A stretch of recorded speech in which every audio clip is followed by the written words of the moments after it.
First rabies வைரஸ்னால் என்ன நம்ம தெளிவாக பார்த்துட்டோம்ல. ஸோ நாய் கடிச்ச உடனே பார்த்தீங்கன்னா கொஞ்ச நாள் கழித்து அந்த ஒரு பர்டிகுலர் இடம் பார்த்தீங்கன்னா ஸோ பார்க்குறதுக்கு ஒரு மாதிரியா இருக்கும், அருவருப்பாக இருக்கும். ஆனால் கடிக்கிற ஆன் டைமே பார்த்தீங்கன்னா நம்ம தடுப்பூசி போடலைன்னா அது உங்களோட தசை நார்களோட சேர்ந்துடும். ஸோ தசை மூலிமா சேர்ந்து நரம்புகளோட பின்னி பிசைஞ்சு உங்களோட முதுகு தண்டு வளர்க்கல அதை தாக்குது. ஸோ முதுகு தண்டு வளர்த்த தாக்கினா அது நேரடியாக உங்கள் மூளையில் இருக்கிற சிறுமூளையை தாக்குது. ஸோ சிறுமூளை தாக்குனதுக்கப்புறம் என்ன பண்ணுறதுன்னா மூளை வீக்கம். ஸோ இதுதான் வந்து ரேபிஸ் வைரஸ். ஸோ மூளைக்கு அந்த ஒரு வைரஸ் பர்டிகுலர் வைரஸ் போச்சுன்னா நிச்சயமாக மரணம் நிச்சயம்.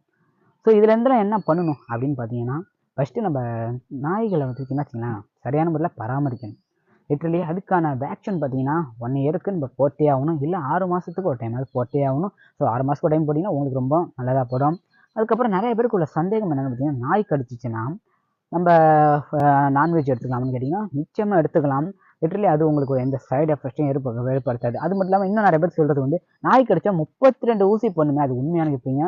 ஸோ 32 ஊசிலாம் போட வேண்டியதில்லை. ஏன்னா டெக்னாலஜி எவ்வளவோ மாறிடுச்சு.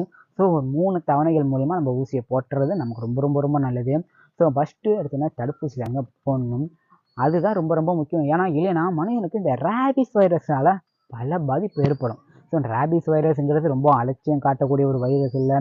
மற்ற வைரஸுக்கெல்லாம் எல்லாமே கண்டுபிடிச்சிட்டாங்க. ஆக்சுவலி எல்லாத்துக்குமே பார்த்திங்கன்னா இப்போ மருந்து இருக்குது. பட் ஆனால் இந்த ரேபிஸ் வைரஸுக்கு நினச்ச மாதிரி இல்லை.